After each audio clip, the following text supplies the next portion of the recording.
बिलासपुर, ऊना, कांगड़ा से भी आप सब बहुत बड़ी तादाद में यहां आए हैं। हम सबको आशीर्वाद देने के लिए आए हैं। मैं आपका आभार व्यक्त करता हूं। उसके साथ साथ टीवी के माध्यम से, मोबाइल फोन पर ऑनलाइन जो भी साथी जुड़े हैं, उनका भी मैं अभिनंदन करता हूं। साथियों, आपने हमारे लिए इतना समय निकाला। हम सभी सुजानपुर के लोगों के, हिमाचल के लोगों के बहुत बहुत आभारी हैं। साथियों, एक कार्यकर्ता के रूप में अनेक बार इस पूरे क्षेत्र में मुझे भ्रमण करने का, यहां को समझना, यहां की समस्याओं को समझना, यहां की शक्ति को समझना, अनेक परिवारों के साथ उठना बैठना, यानी ये मेरे जीवन का एक क्रम था। ये मेरा सौभाग्य रहा। गुजरात के मुख्यमंत्री के रूप में भी यहीं पर इसी चौगान में मुझे आपके आशीर्वाद प्राप्त करने का अवसर मिला था। अभी प्रधान सेवक के रूप में फिर एक बार आपसे आशीर्वाद लेने आया हूं।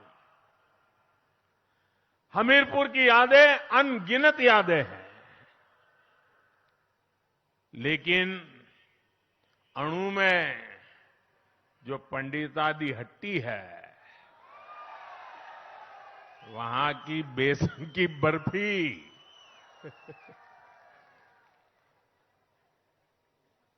उसकी मिठास कौन भूल सकता है भाई। मुझे इतने साल हिमाचल में आप लोगों के बीच बहुत कुछ सीखने का मिला है। अनेक लोगों के साथ जमीन पे काम करने का मौका मिला। और आज जब मैं यहां आया हूं तो भाई प्रवीण शर्मा की याद आना बहुत स्वाभाविक है। अनेक वर्षों तक प्रवीण के साथ काम किया और उन्होंने तो हमीरपुर के विकास के लिए भी कितना काम किया था। अब से कुछ महीने पहले ही वो हम सबको छोड़ के चले गए। मैं आज हमीरपुर आया हूं तो उन्हें भावभीनी श्रद्धांजलि भी अर्पित करता हूं। भाई और बहनों, जितना मैं हिमाचल को जानता हूं, यहां के लोगों को जानता हूं, ये कह सकता हूं कि इस बार हिमाचल के लोग खुद ही ये चुनाव लड़ रहे हैं, खुद ही चुनाव का नेतृत्व कर रहे हैं और दोबारा जयराम जी की सरकार बनाने का यहां हिमाचल की जनता ने फैसला कर लिया है। भाइयों बहनों, हिमाचल में ऐसा नहीं हुआ, लेकिन हम ये भी जानते हैं कि हिमाचल के खून में ही नया इतिहास बनाना है। इसलिए हिमाचल में इस बार भाजपा की सरकार की वापसी भी तय है और डबल इंजन की सरकार का तेज गति से दौड़ना भी तय है। साथियों, आपने इतने वर्षों के शासन में कांग्रेस ने जिस तरह हिमाचल के साथ विश्वासघात किया है, जो छल किया है, उसके सबसे बड़े भुक्तभोगी हिमाचल के ही लोग हैं। कांग्रेस ने हिमाचल को हर बुनियादी चीज के लिए तरसा दिया था। वहीं भाजपा है जिसने हिमाचल के हर घर घर को बुनियादी सुविधाओं से जोड़ने के लिए दिन रात ईमानदारी से प्रयास किया है। इस वजह से आज हिमाचल के लोग, पूरे देश के लोग भाजपा पर इतना विश्वास करते हैं, भाजपा पर देश का ये भरोसा लगातार मजबूत होता जा रहा है। अभी 2-3 दिन पहले ही देश के कुछ राज्यों में उपचुनाव के परिणाम आए हैं। आपने देखा होगा कि जहां कभी भाजपा को बहुत कमजोर माना जाता था, वहां भी लोगों ने कमल का फूल बढ़ चढ़ करके खिला दिया है। लेकिन कांग्रेस जहां बहुत ताकतवर होती थी, सरकार में होती थी या तो कभी मुख्य विपक्षी दल होती थी, वहां की कांग्रेस की स्थिति दिनों दिन बिगड़ती ही जा रही है। जो क्षेत्र कभी कांग्रेस का गढ़ माने जाते थे, वहां से कांग्रेस का पूरी तरह से सफाया हो गया है। ओडिशा जितना बड़ा राज्य, कांग्रेस गायब। तेलंगाना, कांग्रेस साफ। यूपी, बिहार ने तो बहुत पहले ही कांग्रेस को विदा कर दी है। इसकी वजह है कांग्रेस द्वारा खुद को ईश्वर रूपी जनता जनार्दन से भी वो अपने आप को बड़े शहंशाह मानते हैं, बड़े मानते हैं। उसी का ये नतीजा है कि जनता लगातार उनको सजा दे रही है। और आज हिमाचल के लोग भी कांग्रेस को भली भांति समझ चुके हैं, जान चुके हैं। कांग्रेस को लगता है कि हिमाचल हमेशा 5 साल उसके, 5 साल मेरे वाले फॉर्मूले पर ही चलेगा। 5 साल मैं मौज करूं, 5 साल तुम करो, फिर मैं 5 साल के बाद आ जाऊंगा। यही फॉर्मूला लेकर के चले। और इसलिए कांग्रेस के नेता हिमाचल के लोगों की कोई परवाह नहीं करते। कांग्रेस के लोगों को लगता है कि कोई काम नहीं करेंगे तो भी 5 साल के बाद तो लोग लाने ही वाले हैं, वापस आ ही जाएंगे।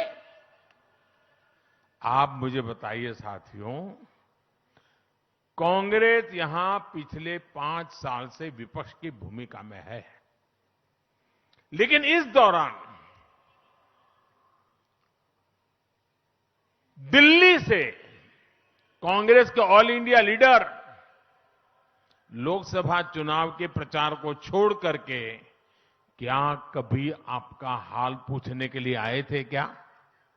कभी आए थे क्या?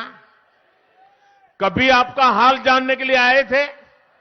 कभी कोई मुसीबत आई तो वो आपके पास आए थे? भाइयों बहनों, जरा 5 साल का हिसाब निकालिए।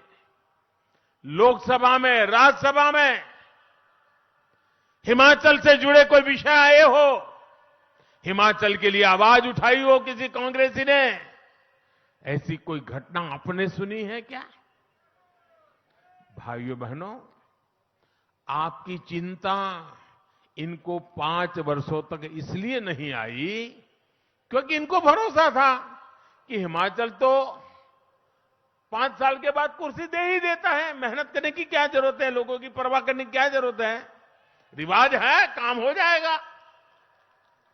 भाइयों बहनों, जो विपक्ष तक का काम जिम्मेवारी नहीं सिर्फ निभा सकते, विपक्ष के नाते आपके सवालों को लेकर के जो हिलते भी नहीं है, वे सरकार में आने के बाद आपके लिए क्या करेंगे भाइयों? ऐसे लोगों पे भरोसा कर सकते हैं क्या? इसलिए अब हिमाचल के लोगों ने भी ठान लिया है कि अब तो कांग्रेस को हिमाचल से बिस्तरा बोरिया उठा करके निकालना ही पड़ेगा। और इसलिए हमारे भाइयों बहनों, आज ये देवभूमि पुकार रही है, आज ये देवभूमि कह रही है, भाजपा को फिर वापस लाएंगे, हर बूथ पर कमल खिलाएंगे।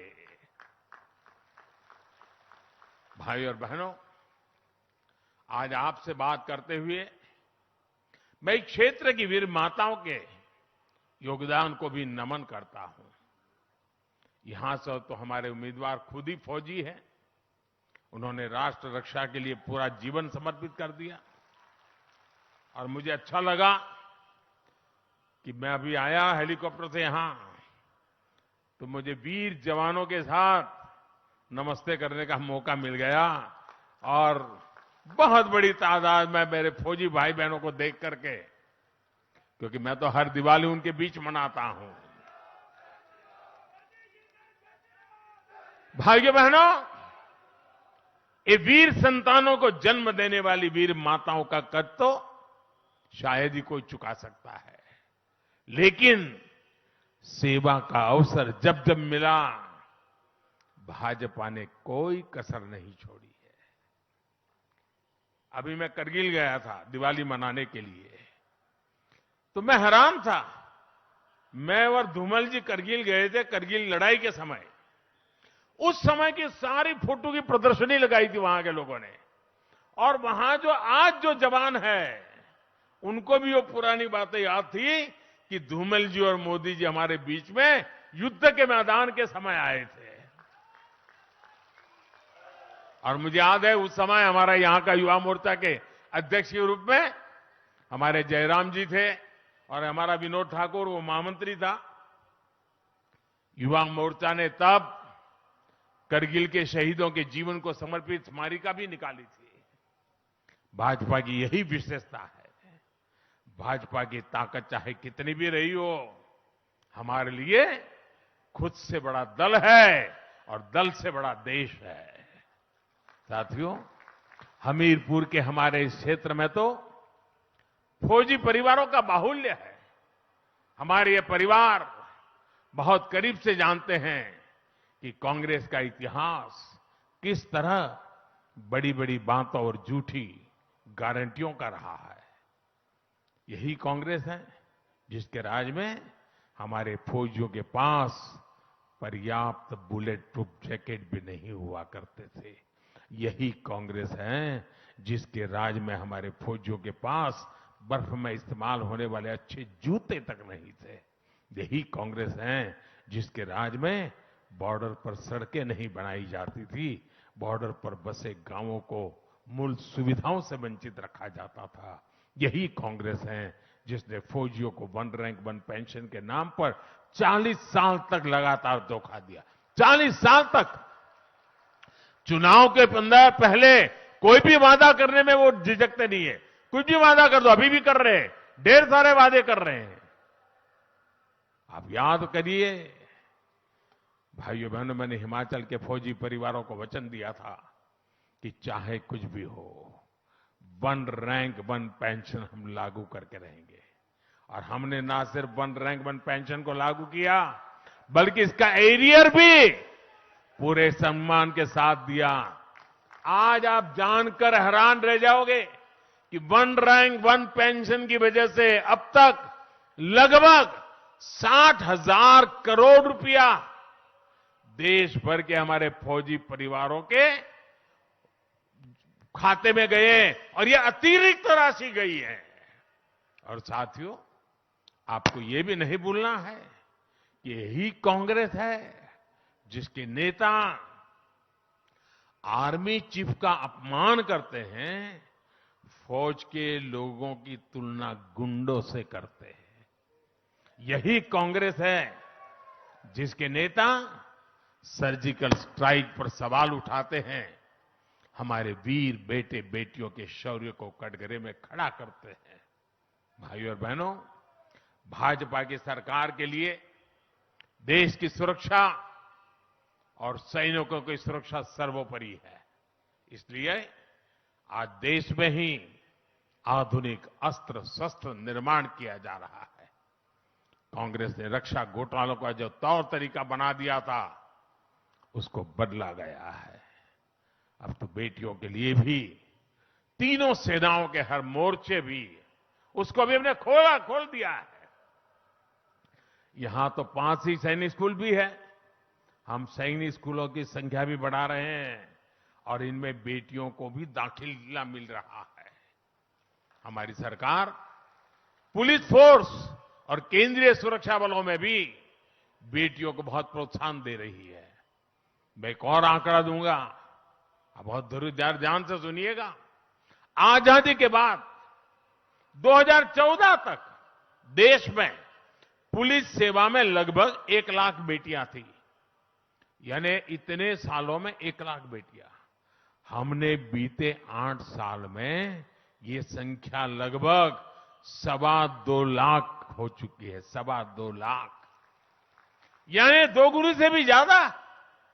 इसी प्रकार केंद्रीय बलों में भी बेटियों की भागीदारी 17,000 से बढ़कर के 35,000 से ज्यादा हो चुकी है और ये लगातार बढ़ रही है। साथियों, बीते 8 वर्षों में महिलाओं की सुविधा, बेटियों की पढ़ाई और कमाई के लिए केंद्र सरकार ने लगातार काम किया है। इन्हें अब हिमाचल भाजपा नई बुलंदी दे रही है। आपने देखा होगा कि भाजपा ने महिलाओं के लिए इस बार एक अलग संकल्प पत्र जारी किया है और इसके लिए मैं हिमाचल बीजेपी को बधाई देता हूं। इसमें बेटियों की पढ़ाई लिखाई से लेकर हर प्रकार की सुख सुविधा को बढ़ावा देने का रोडमैप है। ये दिखाता है कि भाजपा महिलाओं की समस्याओं और उनसे जुड़े विषयों को लेकर कितनी प्रतिबद्ध है। माताओं, बहनों, बेटियों के लिए ऐसे काम तब किए जाते हैं जब मन में सेवा का भाव होता है, माताओं, बहनों, बेटियों की समस्याओं का एहसास होता है।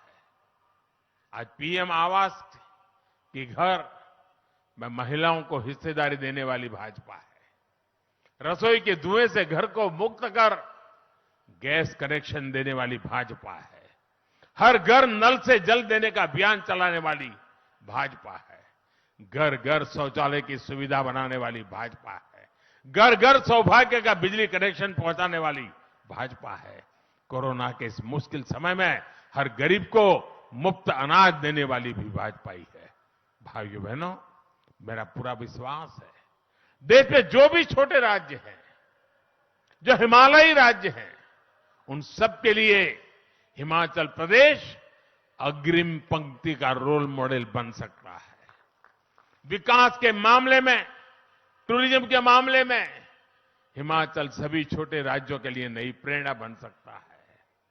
पहाड़ी राज्यों में जो कनेक्टिविटी होती है, रोड, रेल, रोपवे, इन सब चीजों में हिमाचल प्रदेश एक रोल मॉडल के रूप में आगे बढ़ सकता है और हम उसी तरफ पिछले 5 साल में लगातार ले जा रहे हैं और आने वाले 5 सालों में ये चीजें हम सिद्ध कर करके रहेंगे, ये मैं आपको विश्वास दिलाने आया हूं। जिस तरह से राष्ट्र रक्षा में हिमाचल प्रदेश अग्रिम पंक्ति में खड़ा रहता है, उसी तरह से विकास के मामले में भी उसे अग्रिम पंक्ति में खड़ा होना है।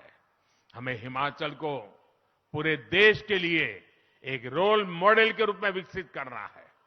पिछले 5 वर्षों में दिल्ली और हिमाचल में भाजपा की डबल इंजन सरकार ने इसी दिशा में प्रयास किया है। ऊना में ट्रिपल आईटी, हमीरपुर में एनआईटी, बिलासपुर में हाइड्रो इलेक्ट्रिकल कॉलेज और देहरा में केंद्रीय विश्वविद्यालय है। बिलासपुर में एम्स बन गया है और हमीरपुर में मेडिकल कॉलेज है। यानी शिक्षा हो या स्वास्थ्य, डबल इंजन से डबल विकास हो रहा है। यही नहीं, इंफ्रास्ट्रक्चर और इन्वेस्टमेंट के मामले में भी डबल लाभ हिमाचल को मिला है। देश में सिर्फ 3 राज्यों को बल्क ड्रग पार्क के लिए चुना गया है, इसमें से एक ये मेरा हिमाचल है और ये भी हमीरपुर संसदीय क्षेत्र में बन रहा है। धौला सिद्ध प्रोजेक्ट बनने से यहां बिजली तो बनेगी ही, रोजगार भी बढ़ेंगे और किसानों, पशुपालकों को कमाई भी बढ़ेगी। यहां रेल नेटवर्क के विस्तार में हजारों करोड़ रुपए केंद्र सरकार लगा रही है। देश की चौथी वंदे भारत ट्रेन भी हिमाचल को ही मिली है। शिमला, बिलासपुर, हमीरपुर, मटौर, ये हाईवे पर ही लगभग 8,000 करोड़ रुपए का काम हो रहा है। ये विकास सबके सामने प्रत्यक्ष है। लेकिन हिमाचल के लोगों को एक बात हमेशा याद रखनी है, कांग्रेस को विकास के कार्यों से दुश्मनी है, इसलिए वो इन सारे कार्यों को रोकना चाहती है। जैसे रोड 2014 से 2017 दिल्ली में हमारी सरकार बन चुकी थी, आप हमें आशीर्वाद दे चुके थे, लेकिन हिमाचल ने जितने रोड़े अटका सकते थे अटकाने की कोशिश की, ताकि दिल्ली से जो विकास का प्रवाह यहां आए वो हिमाचल में नहीं जाना चाहिए। और उन्होंने हिमाचल का बुरा करने का काम किया। वो कहावत है ना, चल दे घराटा मंज गट्टा पाना। कांग्रेस भी हिमाचल में विकास के घराट की चक्की को रोकना चाहती है, इसलिए वो पुराना राजनीतिक रिवाज बनाए रखना चाहती है। भाइयों बहनों, मैं हिमाचल के लोगों से पूछना चाहता हूं, आप जवाब देंगे? आप जवाब देंगे? ये रिवाज बदलना है कि नहीं बदलना है? ये रिवाज बदलना है कि नहीं बदलना है? भाइयों बहनों, मैं जहां भी गया हूं हिमाचल में, पिछले दिनों जहां भी जाने का मुझे मौका मिला है, मैंने ये मिजाज देखा है। मैंने हिमाचल की जनता का संकल्प देखा है और हिमाचल के लोगों को समझ आ गया है कि ये अदला बदली ने हिमाचल को बर्बाद करके रखा है। अब तो दोबारा काम देंगे और हिसाब भी मांगेंगे। आप दोबारा हमें काम दीजिए, हमसे हिसाब मांगिए।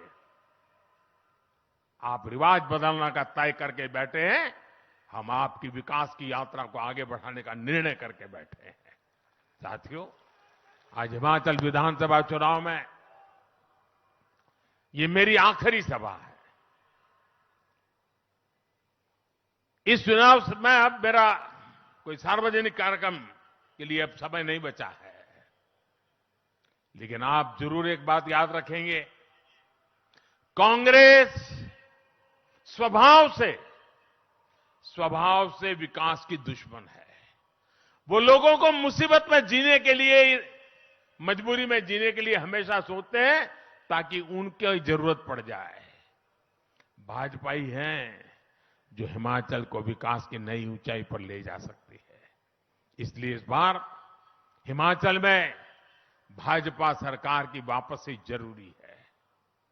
और आप तो जानते हैं, कोई देश का प्रधानमंत्री अगर हिमाचल की हर छोटी मोटी बातों से परिचित हो, यहां की हर पहाड़ियों से परिचित हो, यहां के रास्तों से परिचित हो, यहां से लोगों से परिचित हो, तो दिल्ली में बैठकर को आपके काम आएगा कि नहीं आएगा? आपका विश्वास बढ़ेगा कि नहीं बढ़ेगा? अब मैं तो दिल्ली में हूं ही, अगर यहां मेरे अनुकूल लोग होंगे तो मैं ज्यादा काम कर पाऊंगा कि नहीं कर पाऊंगा? सीधी